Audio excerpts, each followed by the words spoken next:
Let's hydrate. Listen, babes, whether you're stuck in a rut, have straight up just lost all crochet motivation, or you just want to hear me yap for 20 minutes, stick around. I got you. Hey, babes. Welcome back to Moonbae Crochet. It is Brandy, and today I am here with a video to share my 10 tips for combating a loss of Crojo. Now, I'm sure unless you just barely started crocheting, I don't know, a month ago or so, a loss of Crojo happens to the best of us, and it happens not just once, it can happen multiple times throughout our lives. Crochet is such a beautiful, fun hobby. We all love it, but every once in a while you run into those little snags where it's like, ugh, you just feel out of sorts. You just don't feel like picking it up, you know? This is what we call losing your Crojo, aka your crochet mojo, you know? So I'm going to give you my top 10 tips for kind of combating that feeling. But before we hop right in, I just want to give a small introduction in case you are new here. My name is Brandy. I love to do crochet content on here, sharing patterns that I love, reading stories, whether they are your submitted stories or Reddit stories that have to do with crochet, of course, doing crochet challenge type videos, and sometimes videos like today where I am kind of giving you guys lists, whether they are gift idea lists, tips, things that you can do with certain types of yarn, whatever the case may be. I love a list. So if any of that kind of content sounds interesting to you, I would love it if you would consider subscribing, sticking around. We have lots of fun here. And without further ado, let me give you my top 10 tips for combating a loss of Crojo. Okay, so tip number 1 for kind of getting over that hump of feeling that loss of motivation for wanting to crochet is to do a small portion of a whip. Now, whatever that means for you could be much different than somebody else, but here's kind of my thinking about it. One major reason that I think I lose my Crojo sometimes is I am doing a really big project and it is taking much longer than I thought, and so it's kind of starting to get maybe I'm getting tired of it, maybe I'm bored of it, maybe I'm just not enjoying it, but you know, in my case, sometimes maybe it's a commission, maybe I have to get it done because somebody paid for it, or maybe it's just such a big project and I may be making it for a gift, or I want to just get it out of here. So I just feel obligated to do it before I work on anything else that I want to do. I feel like that can be a major component in losing your Crojo because you're forcing yourself to do this thing that you're not really having that much fun with anymore, and it can start feeling more like a chore than like a fun hobby. In that case, I would say my top tip is to just do a small portion of it every day. Or maybe not every day, but you can say, do a small portion of it 5 days out of the week. Now, what does small portion mean? It can mean a vast array of things. Let's pretend it's a blanket. It could mean I am going to do just one row on this blanket. However long it takes, just one row. And once you're done with that one row and you put it down and you're like, okay, I did that. Good, that's it, right? You look at it and it doesn't look like it did much, right? But you do that one row and you commit to your, let's say, 5 days a week. Suddenly, by the end of the week, you have 5 rows done now. And maybe it looks a little bigger. Still, maybe not like the biggest difference in the world. But on the second week, you now have 10 rows done. On the third week, you have 15. On the fourth week, maybe 1 month down, you now have 20 rows down on that blanket. And you're like, whoa, okay, this is actually growing. And sometimes seeing it grow and like kind of seeing yourself progress can kind of get that engine back in gear, can kind of give you that motivation like, oh, maybe I'll do 2 rows now instead. Sometimes even just sitting there to do the one row, after you're done with it, you might kind of like the feeling of having your hook back in your hand and stuff, and it might make you be like, maybe I'll do 2 rows tonight. Maybe I'll do 3 if you're having fun with it, right? But I think if you just commit to the one small part, the one row, the one granny square, the one round, whatever the case may be, you commit to that little bit, then it'll start growing before your eyes, even though it's going to be happening slowly. You'll eventually get it done. It didn't take too much time out of your day, and it might give you that motivation to finally just finish up, and then you can move on to something else that's more fun. Tip number 2 for combating that loss of Crojo is turn it into a challenge or turn it into a game. If I know that I have to do something that I'm really not feeling and it's just, but I feel like I can't allow, like the way that my brain works, it sometimes feels like my brain does not allow me to just relax and chill when I know I have a certain project that I need to be working on, or if I'm really excited to start a new project, but I know I got to finish that one. It's like, and then it just makes me feel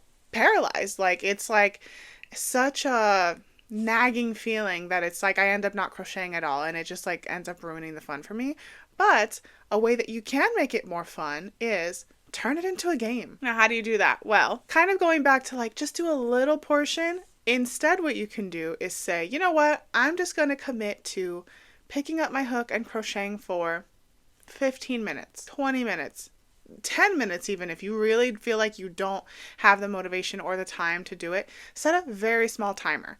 5 minutes, 10 minutes, something like that. You set that timer and you crochet like your little fingers are on fire. Challenge yourself. Make it a game. Think, how many rows can I get done in 5 minutes? How many rows can I get done in 10 minutes, right? You start going, and maybe now it's like a race against the clock. Like, oh my gosh, am I actually going to be able to get this done? Am I going to be able to beat what I thought? I thought I could get 5 rows done in 10 minutes, but I'm actually way ahead of schedule. Maybe I can get 7 rows done in the 10 minutes. Who knows, right? And you just kind of treat it like something like that. And then by the end of it, it's like, you had this little like fun thing you were able to accomplish, just crocheting for the allotted amount of time that you set. And then you look and you're like, hey, I actually got a little chunk done that I was not expecting to, because I really was not feeling picking this up today. I think kind of tricking your brain into thinking that something is like a game, and especially if you like include like a reward for it, like say, okay, if I get this many rows done in this amount of time, I'm gonna have some ice cream, I'm gonna have a little chocolate, or I'm gonna get to watch my favorite show.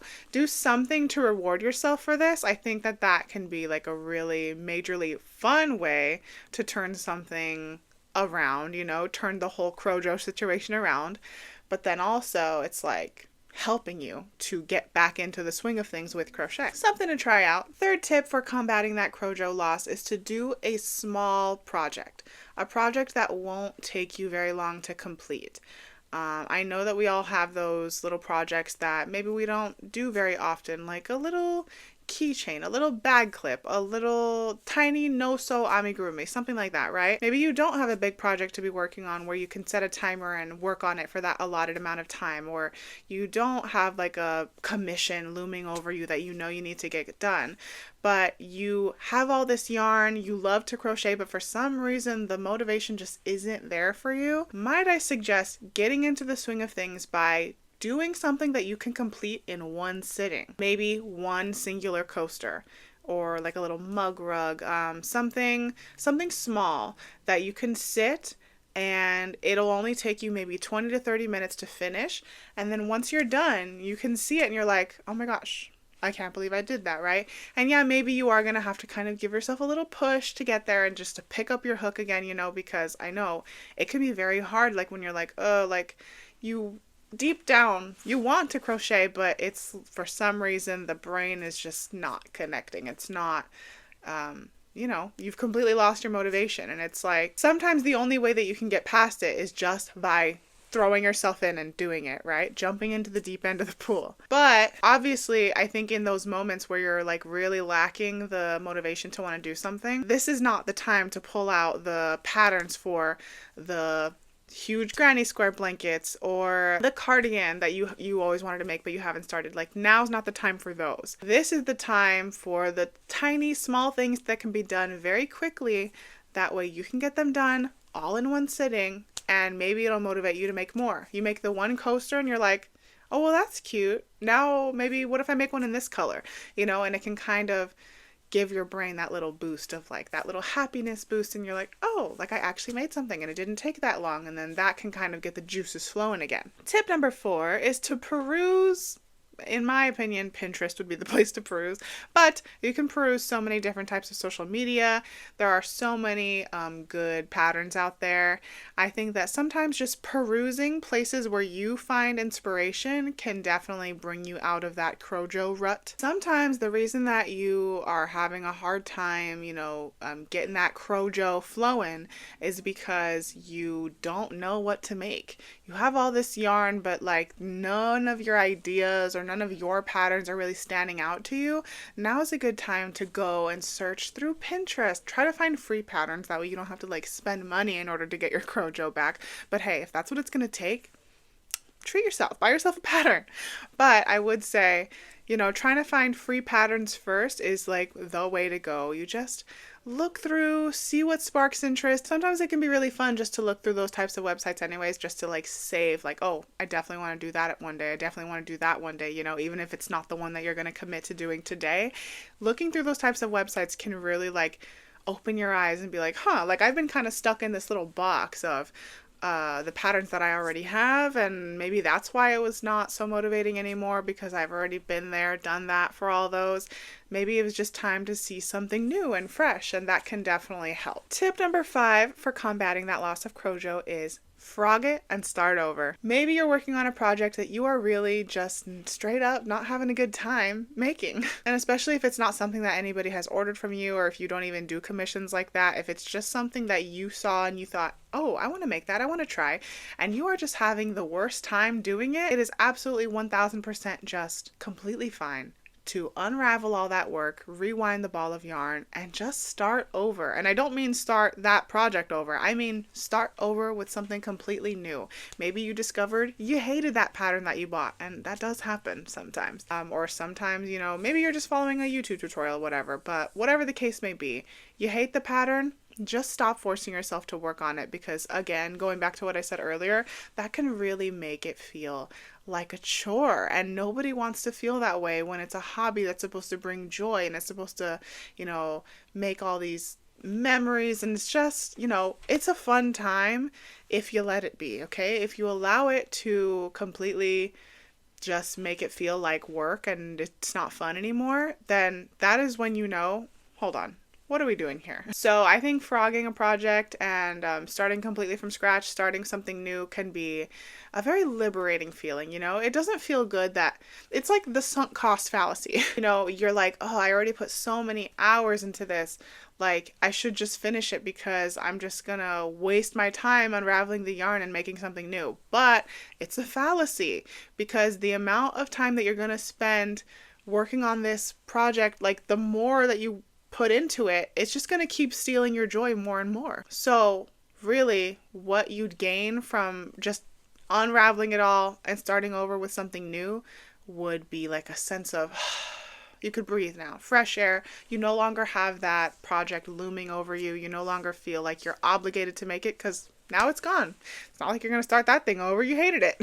So I think that is a good way to kind of combat that Crojo as well. Tip number 6 for combating that Crojo loss is shop your stash, whether it is your purchased patterns or whether it is your yarn. Sometimes, especially those of us with huge yarn stashes, very huge, okay, where maybe it's set up to where you can't see it all, take some time out of your day one day. Just open up wherever you keep your yarn, a bin, a bag, your yarn cubbies, whatever they are. Just look through them. Go through your inventory, because I guarantee you're going to find something that you have not seen since you bought it. You're going to be like, oh my gosh, I remember when I bought that. I thought that I could make this out of it. Or maybe you bought it just, based on vibes and you just loved it, but you didn't really have a project in mind for it. Well, now is the time to look at it and be like, what could I make out of this thing? That can kind of get those creative juices flowing again, because, something about, I don't know what it is. It's almost like shopping your stash kind of feels like you're going and shopping at a store, and that can be very fun also. But, when you have a big stash, going through it, taking inventory can really make it feel, it can give you that little like dopamine boost that shopping does, except you're not actually having to spend money because you already have it. It's in your inventory. So, going through it can also just like really spark like, oh, this would be a good color to make a teddy bear in, or, this would be a really cute color to make a granny square blanket in, whatever the case may be. I think going through the things that you have, or, on the flip side, not just going through your yarn stash, going through purchased patterns that you have, or even free patterns that you have saved, whatever the case may be. Look through all the patterns that you have saved, because I'm sure you have tons, and you know, I guarantee, again, still, you're going to find at least one on there that you're like, oh, I remember when I saved that. I never got around to making that. Is that something that I would like to make today? That can kind of just like take you out of like the box again that you've put yourself in, that, you know, you get so used to making the same old things. You get so used to, you know, just following these routines that it's like you know, it kind of starts to take the fun out of it a little bit. You're making the same things all the time, you know, try something new. And I think shopping your stash is a great way to start that because, you know, you don't got to spend any additional money. Just work with what you got. Number 7 on my list of ways to combat the Crojo loss is romanticize the experience. I cannot even begin to explain to you how therapeutic it can be to turn it into an event, okay? It's like the girlies on TikTok that take their like aesthetically pleasing baths with their bath bombs and their little bath trays with their book and their snacks and their candles, and everything looks so cute. It's like, personally, I don't take baths and I wouldn't do that, but it looks really cute. Do something like that for yourself while you're crocheting. Dedicate, like, okay, I'm going to spend an hour crocheting tonight. You know I haven't crocheted in a while. I haven't really been feeling it for some reason, but we're going to make it an experience tonight. So set out your yarn wherever it is that you want to sit, the most comfortable place in your home, your favorite place to sit and crochet. Set that place up all nice and cozy. Get a little pillow for behind your back, whatever you need. Make sure you got good lighting, of course, because you need the good lighting, okay? This is not the time for low light like in the bath. But get yourself a nice, fun beverage, not just the water, okay? Make yourself a nice cup of tea. Brew yourself a nice, rich cup of coffee. Make yourself some hot cocoa, or pour yourself a glass of wine. Hey, I love a good tipsy crochet moment, okay? Get yourself some snacks, whether it's like beautiful, fresh, healthy snacks like apple slices, oranges, or whether it's like a fun little snack like, you know, maybe a dessert, some cookies or a slice of cake, a piece of pie, whatever the case may be. A s'more. Oh my God, that might be a little bit messy when you're crocheting, but you know, set out your drinks and your snacks. Then put on some music, okay? Whatever kind of music you like. Or if you're not feeling music, throw on your comfort show. Make sure that this is the most like perfect scenario. Like if somebody asks you, what would make your, you know, crochet setting the most perfect thing ever? Do all of those things, okay? Really treat it like you're going on a solo date with yourself to crochet and have some snacks, have a drink or two, and just like fully allow yourself to be immersed in it. And that can really, like, just being intentional about those things and taking the time to treat yourself in this way can really boost the way that you feel about it and the experience that you have when you do it. And I think that it's a fun time, okay? It is a fun time, and I don't think that you will have too much of a loss of Crojo after that. Number 8 on my ways to kind of combat the Crojo is to draw inspiration from your calendar. What time of year is it? Maybe we're getting into the fall season, okay? And you are like, maybe I can make some pumpkin inspired crochet things. Something about seasonal crochet wares is always so fun. But then also, you know, maybe we're at a weird time of the year where it's not super, you know, holiday heavy or anything like that, but that's okay. Check your calendar. What kind of events do you have coming up? Maybe it's going to be Father's Day. Maybe it's going to be your best friend's birthday. Things like this can actually motivate you to crochet things for, well, if they are somebody that you plan on crocheting for. Things like this can be fun to draw inspiration from, because then you're like, oh, actually my best friend's birthday is coming up, and I know that she would like this thing, or I know that she would enjoy having an amigurumi or this beanie or something, and just maybe thinking, oh, you know what, yeah, okay, let me make something for my best friend, and then going through your yarn stash, like I said before, and picking out, okay, what color would she like, and then just saying, okay, you know what, I think I'm going to do that, and sitting and crocheting for that person, sometimes that can be a good way to kind of break you out of that rut. You're like, oh, now you have like a purpose for crochet, Not that there isn't a purpose for crochet all the other times, but it's like, when you're having a loss of Crojo, sometimes it can be really like hard to find a purpose. Like, what's the point? What am I going to do with this when I'm done? Like, blah, blah, blah, whatever. Well, this thing does have a purpose, and then maybe that can start motivating you to make other things that don't necessarily have a purpose, but maybe you want to throw them in your make-ahead stash, just I think using your calendar as inspiration, like what time of year are we in? Are there any fun seasonal things I can do? Are there any holidays or special events coming up? These can be reasons to kind of look around and see, okay, well, what can I make for them? Or what can I make for this time of year? And that can be, motivating. Number 9 on my list of ways to combat that Crojo loss is refresh your craft space. Maybe your yarn cubby or your yarn storage is starting to get a little out of hand as far as the organization of it. Maybe it's an eyesore to look at. Mine kind of is right now. Maybe the thought of going into your crafty space is starting to just become overwhelming and not very fun to you because it's messy, because it's cluttered, because it's just feeling kind of run down. This is a good time to give your craft space like a little refresh, whether that means to you just to clean it up a little bit, make it smell a little fresher, or whether that means to take all of your yarn out of your storage and reorganize it in a way that's pleasing to your eye, whether that means to declutter some of the stuff that's taking up room on your craft surface, whatever that means for you. Take the time, like clean up your space, treat it like it deserves to be treated. And then once you see it all nice and clean and stuff, it'll make you want to go and sit and crochet there because you're like, oh, like it's so like fresh now. It's so organized and tidy. And like, of course, it's going to get messed up again eventually. That's what craft spaces are for. They are to get messy. But, you keep up with it, you keep them clean and stuff like that. And I think that first initial clean really is going to make you want to be like, oh, I want to be in that space now. Your brain just gets happy when it's in a tidy environment. And your craft space is no different than the rest of your, living space. You definitely deserve to have a clean craft space. And I know that it's hard to keep them tidy sometimes. Definitely, trust me, okay?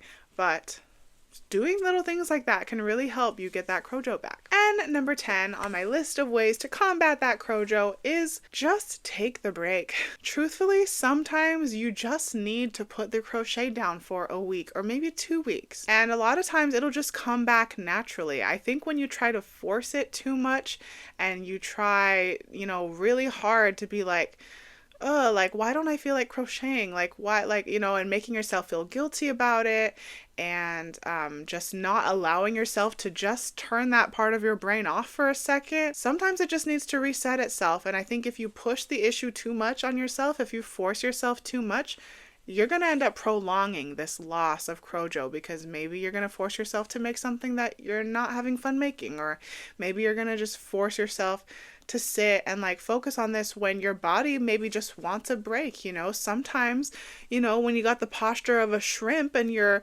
not stretching your hands out and stuff like that, and you're not being mindful about the way that you're feeling in your body when you're doing this, it doesn't feel good. And sometimes it's good and your body is just trying to tell you, hey, we need to just take a break for a minute. It's not like the Crojo will never come back, and obviously you can always use any of the other tips in this video once you have taken your break. But I think the most important part about this is that while taking your break, allow yourself to fully take the break. Do not make yourself feel guilty about taking the break. If you're feeling guilty the whole time about taking a break from like stepping away from the crochet, it's not a break then. It's another mental tax on your mind. You need to just allow yourself to be like, you know what? It's okay. I'm not going to crochet this week. And then when the next week comes, if you still don't feel like it, again, be like, you know what? I'm going to give it another week. And maybe the following week you'll be like, I think I want to crochet this week. Or maybe I'll try to implement one of the tips, in Brandy's video. Hey. But whatever the case may be, I think making yourself feel guilty or like bad about taking the break is going to do more harm than good, and forcing yourself to do something when you're really not feeling it is also going to do more harm than good. So allow yourself to take the break. Sometimes you just need it. But that is all I have for you guys today. Those were my tips on, getting that Crojo back or fighting the loss of Crojo. Do you guys have any tips on what you do when you're starting to feel that loss of Crojo? And if you do, please leave them in the comments down below. I know other people would love to hear. I would like to thank you all so much for being here. As always, I so appreciate you. Stay crafty until I see you next, okay? And if you need a break, take one. Be kind to yourself. I hope everybody has an amazing rest of your day, week, month, night, whatever you're having. Please enjoy yourself, and I will see you all in the next one. Bye!